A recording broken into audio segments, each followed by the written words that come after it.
Our next keynote speaker is John Milton Cooper, Jr. After Professor Cooper speaks, both keynotes will be available for questions from the audience. John Milton Cooper, Jr. is the E. Gordon Fox Professor Emeritus of American Institutions at the University of Wisconsin-Madison. Dr. Cooper is the author of Woodrow Wilson, a Biography, which was a finalist for the Pulitzer Prize. Also, Breaking the Heart of the World, Wilson in the Fight for the League of Nations, and The Warrior and the Priest, Woodrow Wilson and Theodore Roosevelt, amongst other books. He was recently a fellow at the Woodrow Wilson International Center for Scholars in Washington, D.C. I now present Professor Cooper.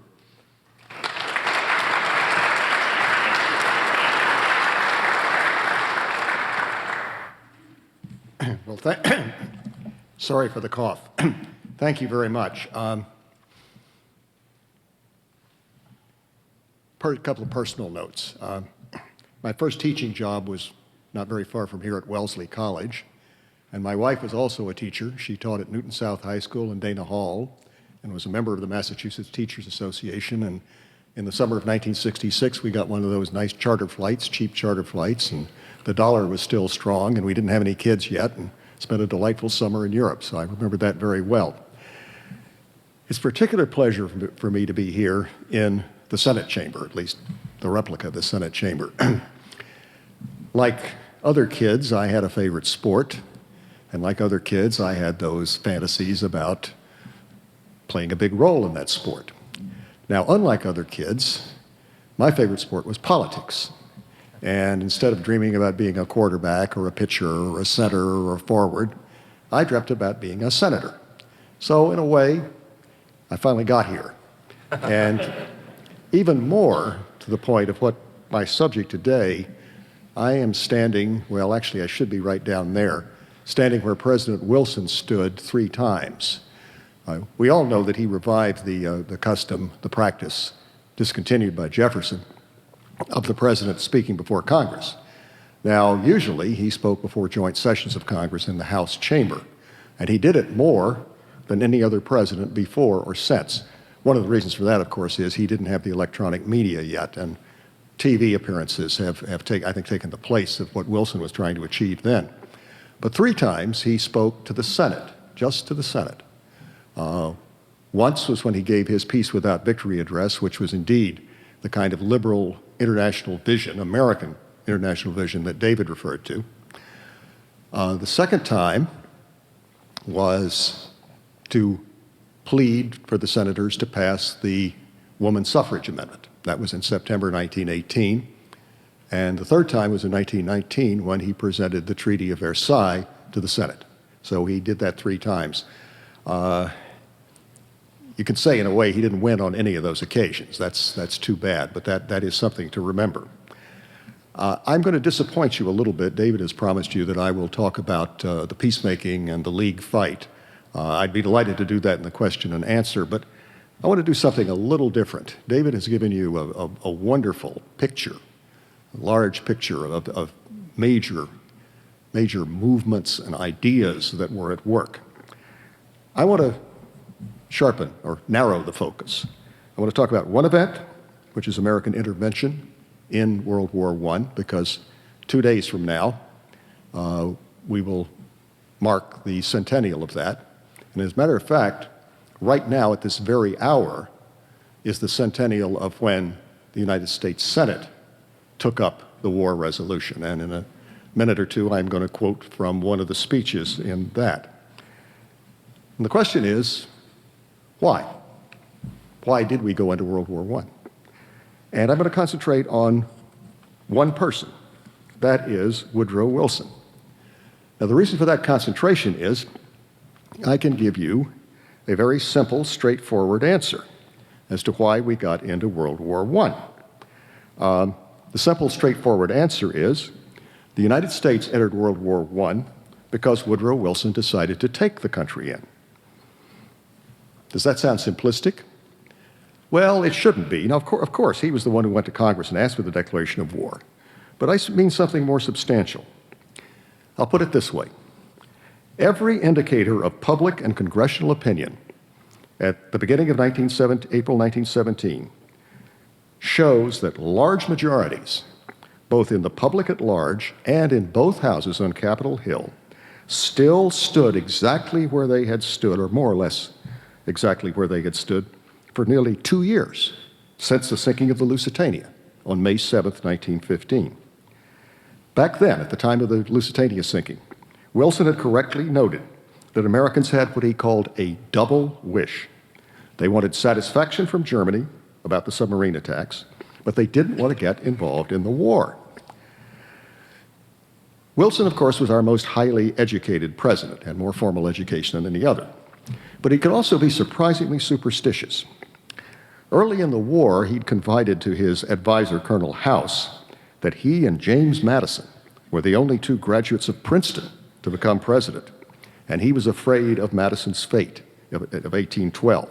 He believed, as most historians then and later have believed, that Madison was forced into an unnecessary war by outraged public and congressional opinion. Wilson did not share that fate. As I said, every indicator of public and especially congressional opinion shows that he could have carried majorities in either both houses of Congress for whatever he chose.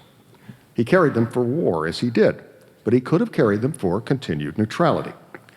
Winston Churchill observed a long time ago, "It seems no exaggeration to pronounce that the actions of the United States, with its repercussions on the history of the world, depended during the awful period of Armageddon." I'm trying to resist imitating Churchill. It's very difficult for me to resist it. Depended during the awful period of Armageddon on the workings of this man's mind and spirit to the exclusion of almost every other factor, and that he played a part in the fate of the nations, incomparably more direct and personal than any other man. Spot on. Wilson held the fate of this nation in his hands, and he was the one who made the decision to intervene. Now, let's get a little more complicated about this. Well, why did he decide the way he did? I find it easier to address that, at least to start, by saying what did not influence him. I can put it very simply. It was neither God nor Mammon. The two schools of negative views of Wilson have stressed one or the other of those. Either his supposedly grandiose idealism, which supposedly stemmed from religious zealotry, or the influence of big money, which had heavily invested in loans to the Allies. A little over 10 years ago in Washington, I was talking at a symposium, and I made the statement that Woodrow Wilson did not take the country into war because he thought he heard God telling him to do it. I quickly added, remember this is 2006 in Washington, I quickly added that I did not mean that as a criticism of the way a certain Republican president had taken us into war. And I added that I didn't mean it as a criticism of the way President McKinley had taken us into war in 1898, unlike William James. Wilson was too good an Orthodox Christian to entertain notions of having a direct pipeline to God. At the time of the sinking of the Lusitania, he'd responded to somebody who told him, "In the name of God, declare war." War is not declared in the name of God. It is a human affair altogether. Well, got a little more complicated when he actually did go in, and I'll come back to that. Well, if it wasn't God, what about Mammon? During the 1930s, sentiment turned very heavily, massively against our having gone to war in 1917. Even more massively, and I think this will surprise most of us in this room, than it would later turn against having gone to war in Vietnam. Wilson's reputation really sank into the gutter. The charges went that he'd been a covert sympathizer with the Allies, particularly the British. He'd been rescuing the big investments that Wall Street had made by lending to the Allies. And I'll give you a flavor of that because it comes from one of those Senate speeches. It's interesting, by the way, that the speeches in Congress on the war resolutions in both houses, the memorable speeches came from the opponents. And the strongest congressional speech against it, I think, came, interestingly enough, not from the renowned orator of my former state, Wisconsin, La Follette, who was gave a long, detailed, interesting speech against it, but from George Norris of Nebraska, who was quite a man too, but not noted for being a flamboyant orator. He talks about the moguls of Wall Street. Their object in having war and in preparing for war is to make money. Human suffering and the sacrifice of human life are necessary, but Wall Street considers only the dollars and cents. The moguls will be concealed in their palatial offices on Wall Street, sitting behind mahogany desks covered with clipped coupons, coupons soiled with the sweat of honest toil, coupons stained with mothers' tears, coupons dyed in the lifeblood of their fellow men. We are going into the war upon the command of gold. We are going to risk sacrificing millions of our countrymen's lives in order that other countrymen may coin their lifeblood into money. Pretty powerful. I think there are really two parts to the indictment of Wilson, something more than money. There are also ethnic and cultural factors, or aspersions here. But let me kill the first bird with one stone of that. Wilson was unquestionably an Anglophile. His mother and all four of his grandparents had been born under the Union Jack.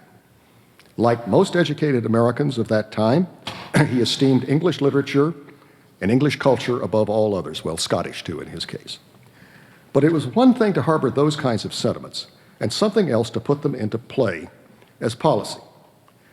I think the one time it may have swayed him was at the beginning of the war, when he made a soft response to the opening of the British blockade. Now, that soft response seemed pretty non-controversial at the time, because it involved only us and the British. The Germans hadn't yet entered the picture because they had not yet started their submarine warfare. Not making a strong challenge to the blockade seemed to everybody then involved as just a way to avoid some unnecessary trouble. And by the way, that includes the Secretary of State, William Jennings Bryan, whom nobody has ever accused or could accuse of sympathizing with either side in the war. Later, as the British steadily tightened this blockade, and of course they had some nice cover because we were preoccupied later with the submarine issue, Wilson became far less sympathetic toward the Allies. And another factor, which is worth mentioning here especially, in later souring him and the American public on the British, was Ireland. The brutal suppression of the Easter Rising in April 1916 appeared to many Americans as an equivalent to what the Germans had done with their brutal invasion of Belgium.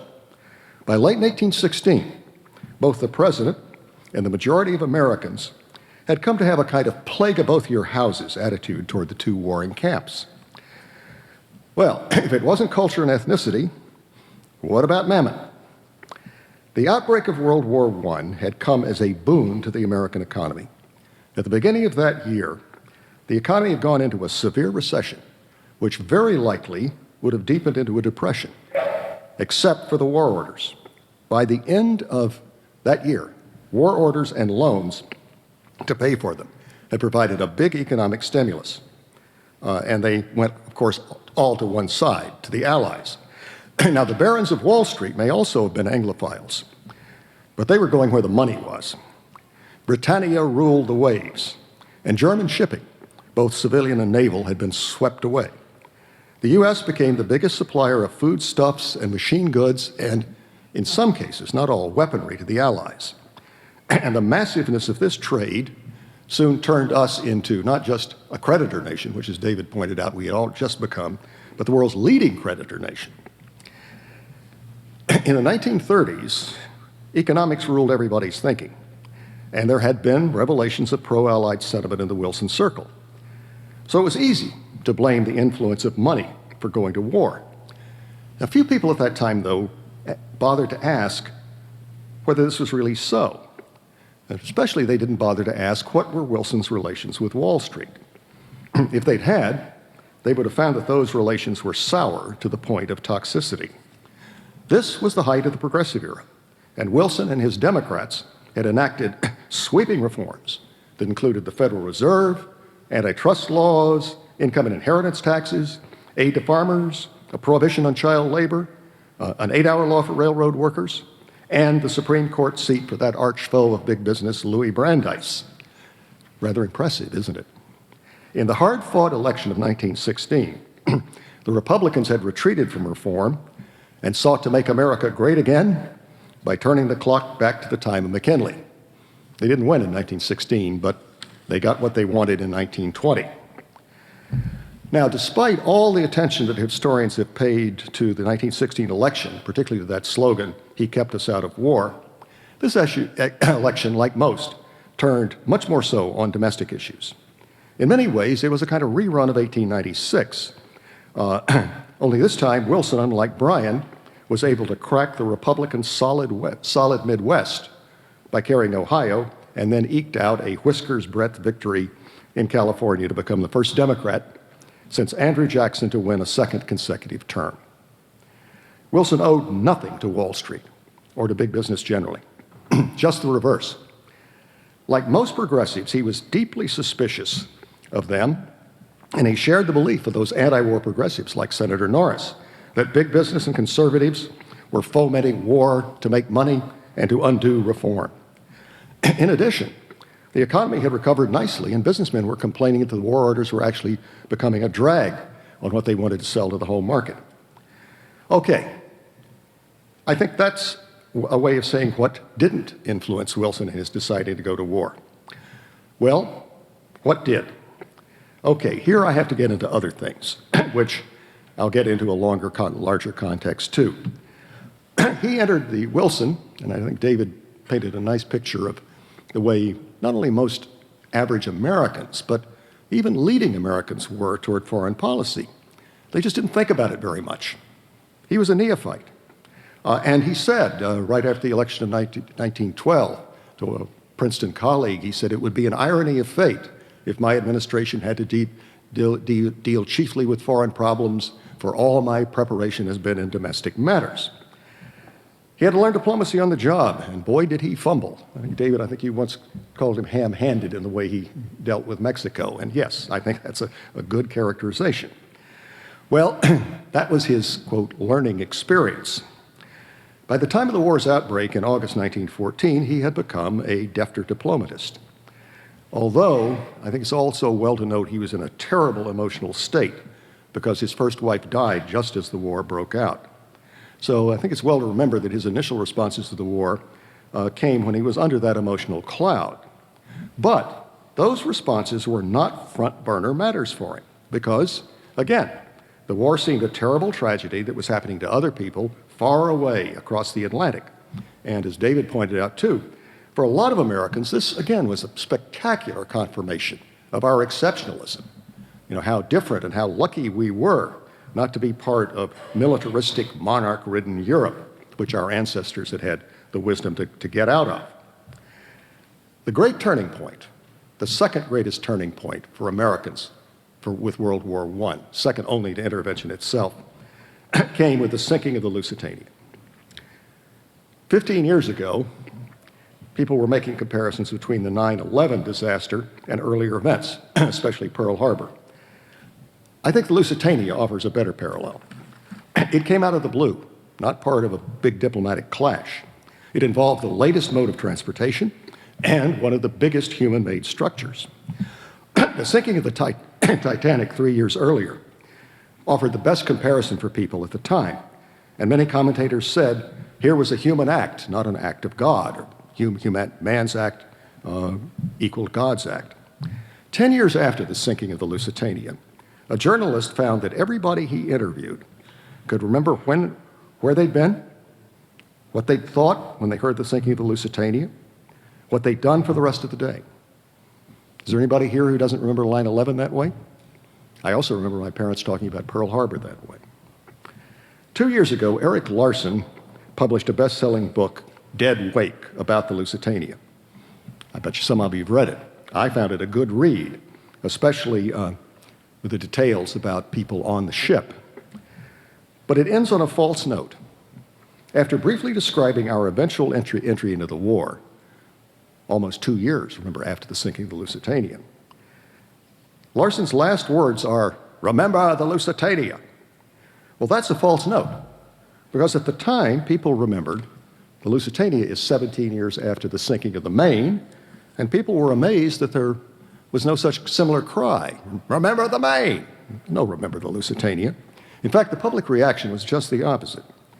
The New York newspapers uncharacteristically pooled their resources and canvassed editorial opinion around the country. Out of 1,000 responses that they got, anybody know or want to take a guess as to how many said we ought to go to war? We have a guess here, please? I'll do a little poll. High or low? How many? 19. Do I have any more? More bids? High or low? What? 5. Close. 6. 6 out of 1,000. It's not hard to see why. The American press had been amply, I'd say sometimes obsessively, covering the war in Europe, particularly the Western Front. Unlike in 1898, there were no summer holiday illusions about a splendid little war. One politician later said that Americans had been picturing their sons and husbands and brothers in that carnage. No wonder then that they had what Wilson called that double wish. Well, what was he to do? Well, what he did was to engage in a long-running, slow-motion fencing match with the Germans about the use of the submarine. They claimed that its value was strictly a matter of surprise, that they could sink without warning. He claimed that they must abide by the established rules of cruiser warfare and make provision for people on the ships. Now, even for somebody like me who has spent a long time studying this, there's still things about this that seem strange to me. The number of Americans involved was not large. And since our merchant marine had really withered away since the Civil War, only a handful of American ships were sunk. Many anti-interventionists saw these stakes as too small to risk the peace of 100 million people. That's the argument Bryan made, first within the cabinet and then publicly after he resigned as Secretary of State. Well, on the opposite side was not just national pride. Remember, over 100 Americans died in the sinking of the Lusitania. This injected an emotional dimension into relations with Germany that didn't figure into relations with the Allies. Their blockade might hurt Americans in their pocketbooks, but it did not cost them their lives. Now, although the public and Congress had little appetite to get into this war, there were vocal critics led by, yes, indeed, Theodore Roosevelt, who insistently hammered it away that we must stand up for the nation's honor and resist the barbarity of an evil empire. By the way, the terms hawk and dove wouldn't come into use for another 50 years, but boy, do TR and Bryan ever perfectly epitomize the hawk and the dove. Still, why? Why did this eventually come to intervention? Well, for one thing, I think we need to understand what the Germans did and what they thought they were doing. The war turned into a stalemate on the Western Front, and both sides were looking for ways to get around that stalemate. The British went in for Gallipoli, they went in for trying to stir up the Arabs, hence T.E. Lawrence. The Germans colluded with the Irish revolutionaries before the Easter Rising, and they sent Lenin back to Russia after the Tsar's overthrow. Both sides also used their navies. The ever-tightening British blockade was aimed to starve Germany, economically and to some extent literally. The Germans were kept from deploying their big surface fleet by geography. And only once did they sail out and try to challenge the British. That was at Jutland in 1916. It was a draw, and the Germans stayed pinned down. Okay, here comes the submarine. I think with the submarine, we have an example of fascination and fantasy with new military technology. The champions of the submarine proclaimed it as a magic new weapon that would inflict great harm on the enemy at little cost to themselves. Air power, I think, would have the same kind of allure in World War II. There were some drawbacks. The submarines of that era were slow-moving craft with short cruising ranges. You'll notice where the sinkings took place in World War I. They're all off the British and European coasts, not off our coasts as in World War II. These submarines couldn't carry a lot of torpedoes, 9 or 10 at a maximum, and there weren't very many of them. When the Germans proclaimed submarine warfare in early 1915, they had 30 submarines, 30, and only a third of those could be deployed at any one time. And yet they proclaimed that this was going to cut those vital Allied overseas supply lines. Yeah, that's like sending 10 snipers out with rifles to try to stop trucking on a major interstate highway. Even worse, this meager new weapon could do the only thing that would cause meaningful hostilities between the United States and Germany, the only thing that could cause war. German submarine advocates scoffed at the danger.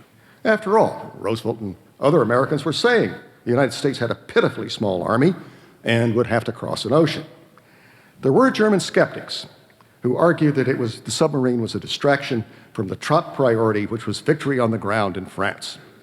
Those skeptics prevailed temporarily in the spring of 1916 after Wilson took an increasingly tough line and threatened steps toward war.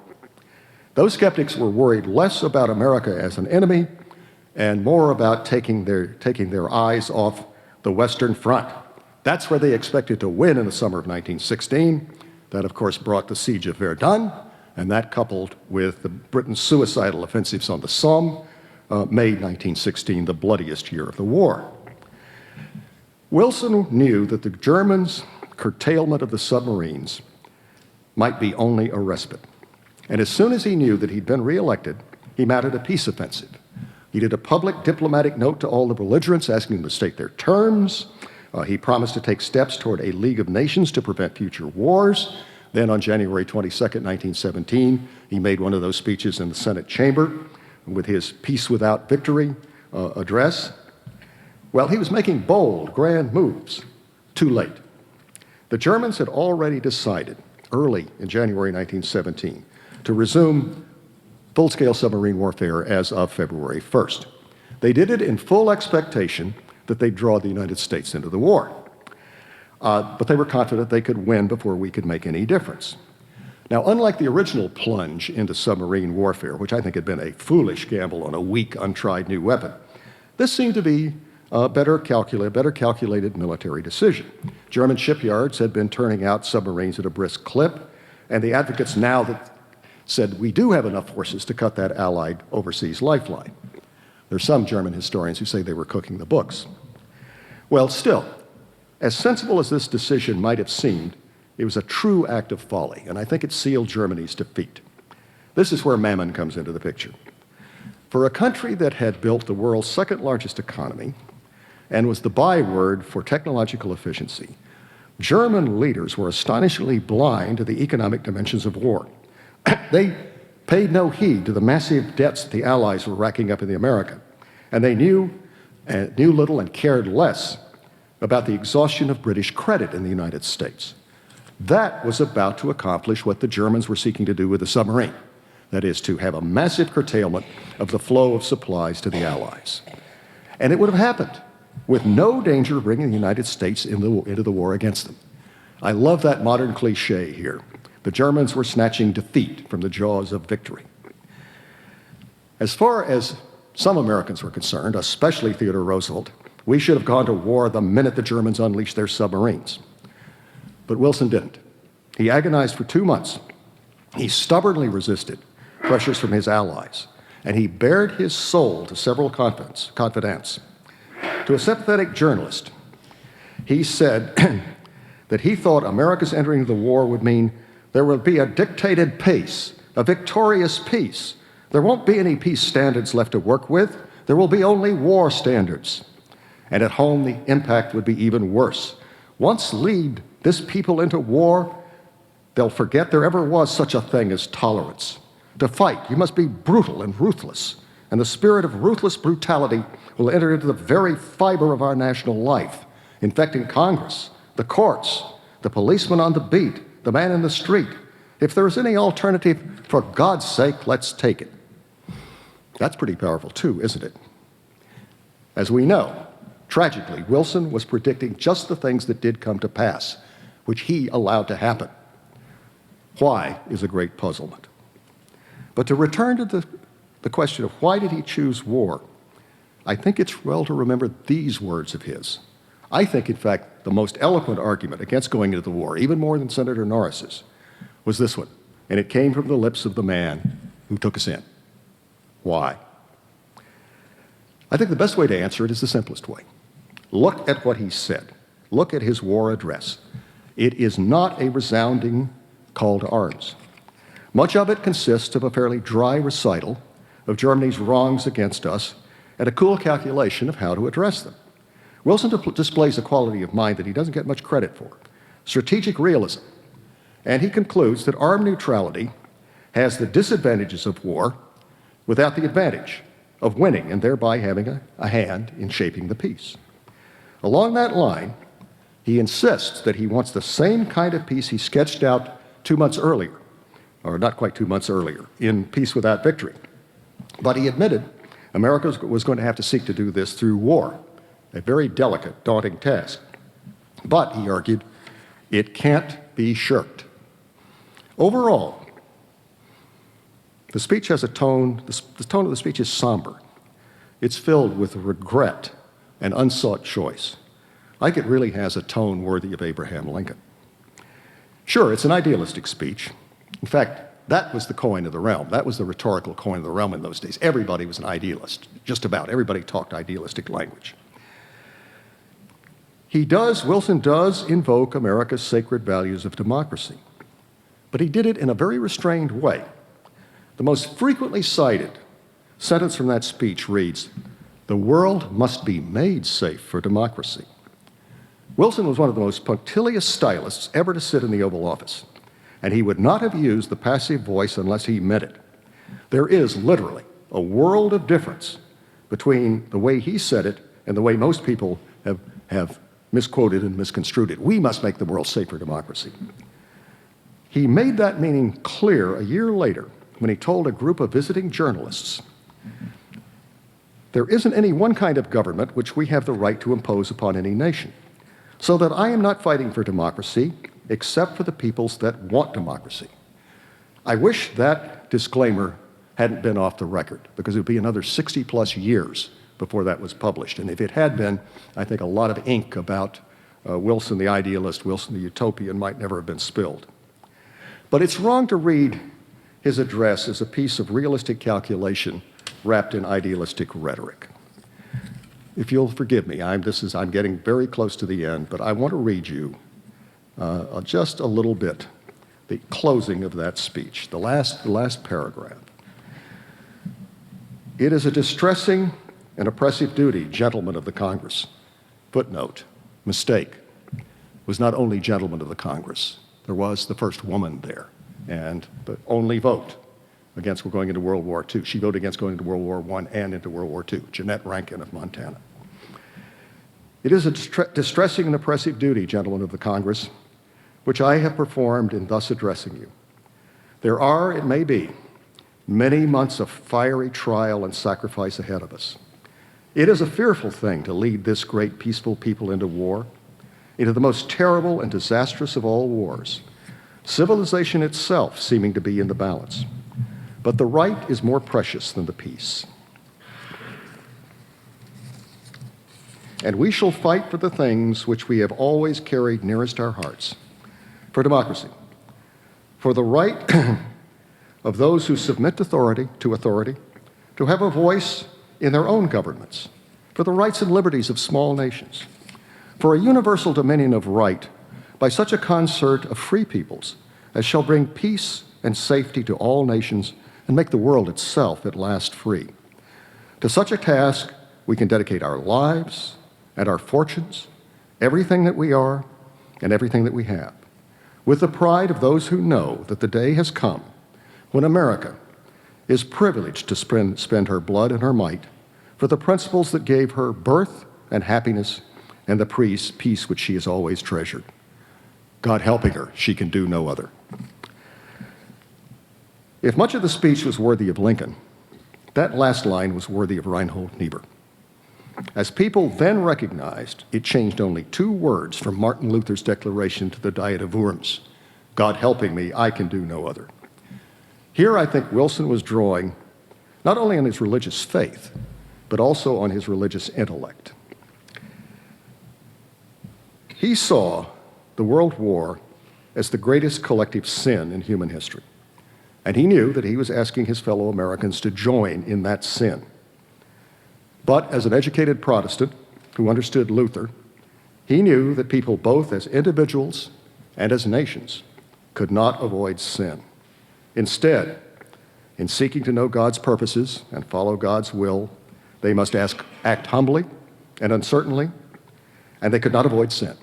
Instead, they must follow Luther's dictum, sin boldly.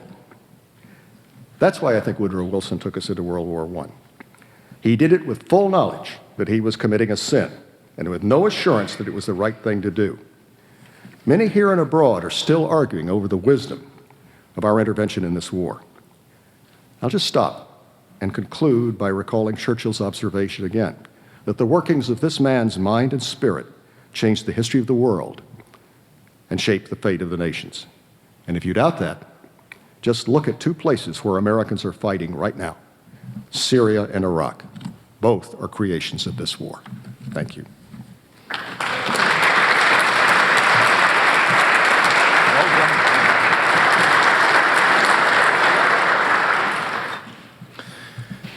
Professor Kennedy and Professor Cooper will now take questions from the audience. We have a couple of microphones in the back of the Senate. So if people are going to be addressing questions to the keynote speakers, please get one of the microphones. Yes, Ed Burke. We'll share this. Yeah, mic, I guess. I guess so.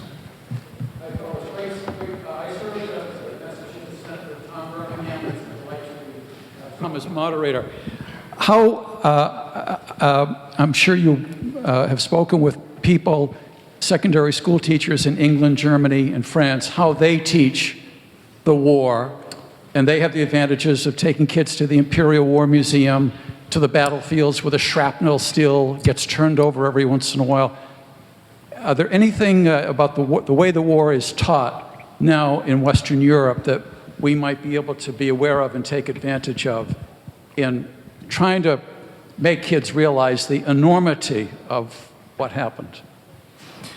Well, frankly, I think you touch on a difficulty about teaching the war in the United States, teaching it in American classrooms.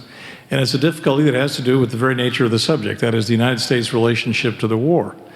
And I think frequently, I see this in classrooms in this country a lot, that teachers reflexively and uncritically teach it as an event in American history of comparable weight and scale and importance as in the European context, and it is simply not.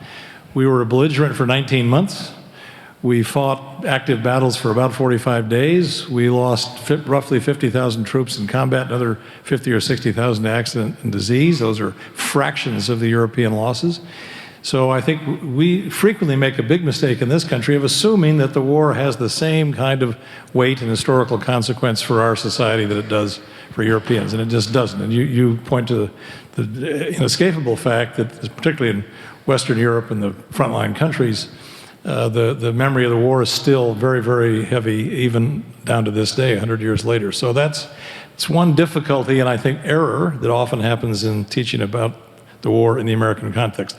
World War I is a world historical event of enormous consequences, and eventually those consequences touch this society. But our actual participation in the war was kind of a sideshow event. If you read any of the great European histories of the war, Lytle Hart or what have you, in a final kind of epilogue chapter, they might mention the United States. In the European conception of how the war played out, we just don't occupy much of a place. So that's one error, and I'm just reminded of a second. I mentioned this earlier, but let me just highlight it. Another, I think, frequent error, again, it comes from uncritical reflection about this, is to teach the First World War as if it were an event in American history comparable to World War II. And again, it's not. It's much briefer. The United States was far less deeply mobilized for the war in 1917, 1918 than it was in 1942, 43, 44, and 45. The Second World War is an enormously transformative event in the character of this society and in this society's relationship to the rest of the world, in a way that World War I is a kind of a rehearsal for, but it's only a rehearsal. It is not chapter 1, and World War II is chapter 2. I think David's answered that very well. I'll just make 3 quick points. One is there has been a fairly vigorous debate in Britain since 2014 about their wisdom of going into World War I. Much, much more vigorous than anything we see here. I'm delighted that we're doing this, but the Brits argued about it a lot more. The second thing is, if you want to see the enormity of what David was talking about, of the impact on the nations that fought others besides ourselves, most of them that fought in World War I, you don't have to go to Europe. Go up here to Nova Scotia. Drive through some of those little towns, which are, to this day, not much more than wide places in the road. So you figure what they were 100 years ago. And look at those obelisks with all those names. My God, the people they lost. And finally, they, at least in the other parts of the English-speaking world, have a different name for this war. They call it the Great War. That name has never caught on here. We just don't call it the Great War because, as David said, for us it really wasn't a great war. Thank you. More questions? Yes, sir.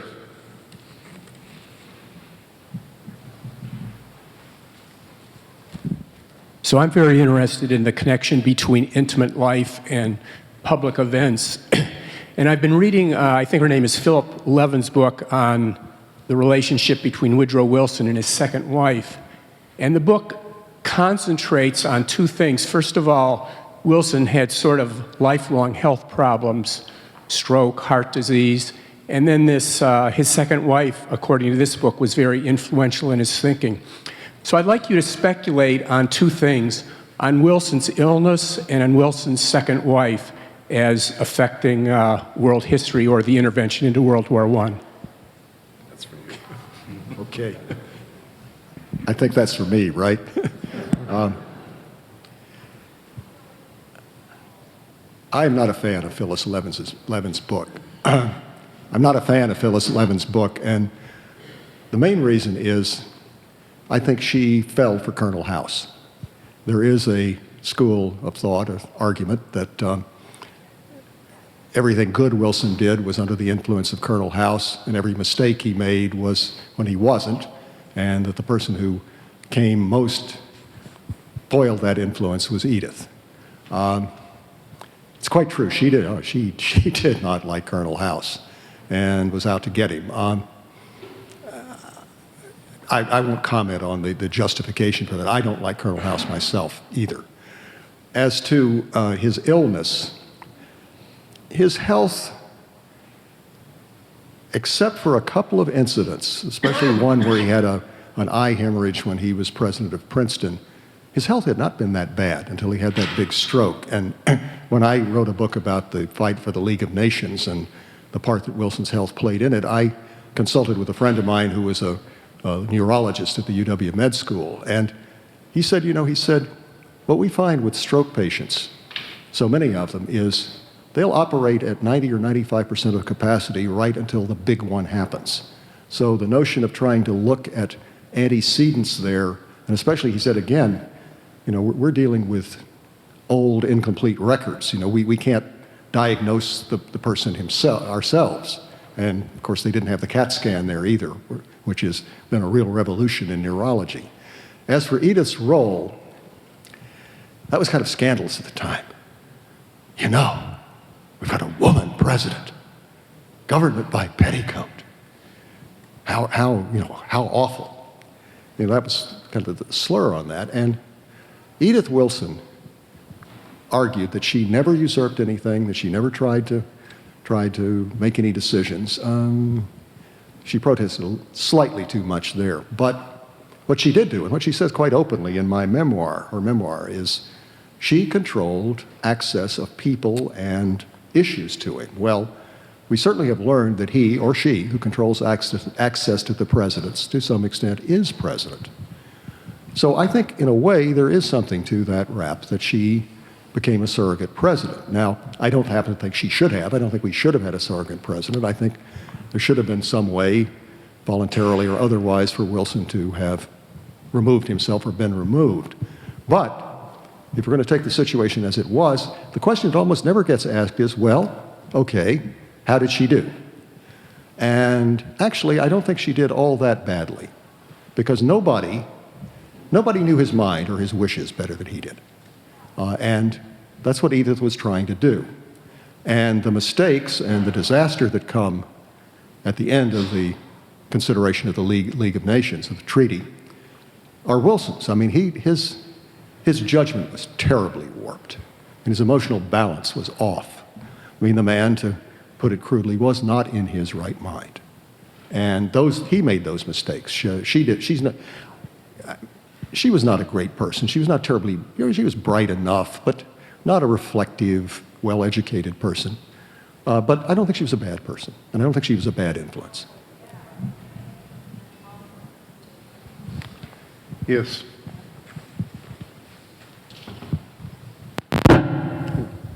Hi. So I think a big challenge that secondary teachers, especially history, face today is drawing connections and parallels to these events that happened so long ago. I just wanted to kind of get your thoughts and expertise on parallels that we could draw to what's happening today. With Britain exiting the European Union, France is on the precipice of electing a nationalist president as well. The election of Trump here on really a populist platform, as well as kind of a somewhat isolationist America First principle. So I just wanted your thoughts on what parallels could be drawn on what's happening today with these major countries and what we saw cause and happen in World War I. So you get the easy ones. That's a pretty large-scale question. But it actually puts me in mind of something, which is what is arguably the best real-time participant commentary on the Treaty of Paris, which was John Maynard Keynes' book, The Economic Consequences of the Peace, written immediately after the peace settlement.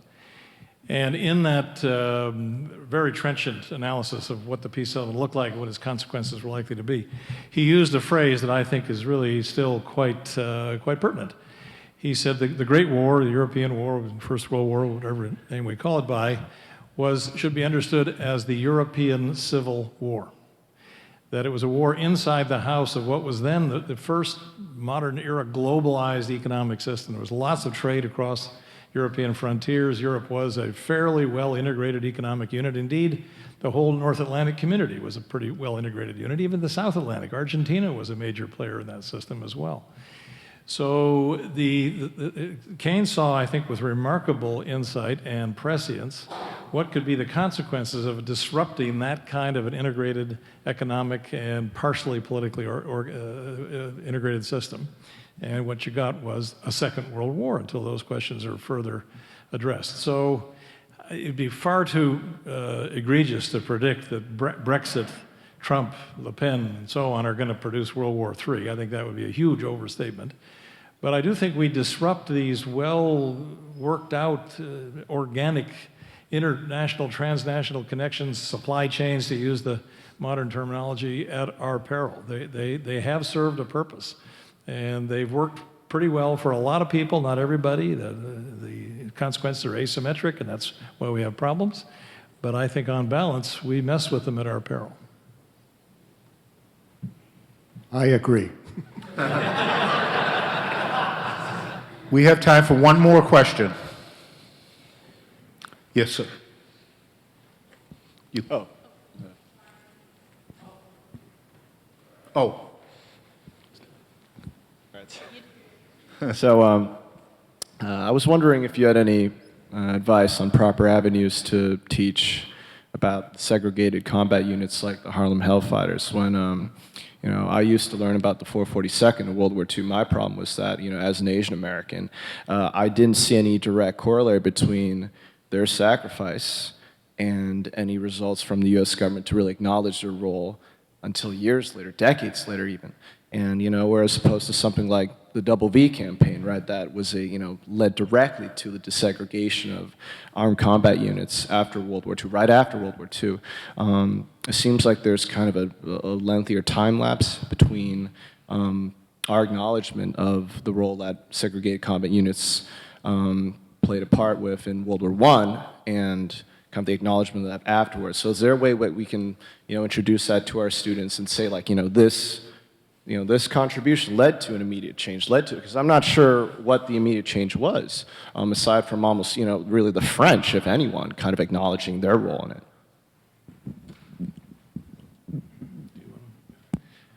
Well, I'm not sure I can contribute a lot to your understanding of this, other than just to remind us all that World War I happens, you might say, at the apogee of the, if that's the right word, of the Jim Crow era, when segregation, the whole regime of Jim Crow was deeply entrenched, particularly in the states of the former Confederacy, but was acquiesced in by much of the North and West as well. So that's one background consideration. So there were black units. The Harlem Hellfighters was one, but there were others that fought. There were segregated black units that fought in World War I. They didn't perform terribly well. There are all kinds of explanations for that, about how they were officered and what sectors they were given to fight in, how badly they were coordinated with the French on their left, and so on. And there's a whole set of circumstances that help us understand that. But their bad performance contributed to the further segregation of the armed forces in World War II, where not only were black and white units segregated, but most black units were not allowed to see combat. Now, there's some black combat in World War II, but most notably, of course, the Tuskegee Airmen is probably the most famous. But by and large, the black units were not given combat roles in World War II, largely because of what was thought to be their bad performance in 1918. It's interesting to look at how black intellectuals and the civil rights, the still nascent civil rights movement, viewed World War I. The original plan, as David said, this is in the Jim Crow era, was to use black troops strictly as labor, support labor and so forth. And the NAACP argued very strongly to have them as fighting units, and sort of won that battle. There was a real dearth. They did train some black officers in World War I, not very many. As David said, there's real questions about the kind of officership they had. Usually they had white officers, and many of them were Southern, and even when they weren't, they resented this because this was regarded as very inferior duty that was not going to help their careers at all. One exception, interestingly enough, was somebody that doesn't get honored too much. It was a man named Hamilton Fish, who had been a member of the Harvard class in 1910, captain of the football team, Phi Beta Kappa. Later on, served as a congressman from New York, and was FDR's congressman and a thorn in his side. He was a Republican and isolationist, and that famous thing about his FDR excoriating the Republicans, Martin, Barton, and Fish. Joe Martin from here, Bruce Barton from New York, and Hamilton Fish from New York. Fish commanded black units, a black unit, and he praised them. He enjoyed, that's probably not the right word, but it was a positive experience for him, and he liked them, and he thought they were wonderful fighters. The other thing is to look at W.E.B. Du Bois. For all of his painful disappointments with Woodrow Wilson, and believe me, they were painful, he still supported our going into the war. He also supported the peace treaty and joining the League of Nations. And the reason he did was he said, this is flawed, it's imperfect, but this is the beginning of the end of the hegemony of the white world. This is the beginning of the end of colonialism. And it's a small step, inadequate step, but take that step. And Du Bois is one of the great intellectuals of American history. Well, I would like to thank our co-keynotes for their formal remarks and for their responses to your questions.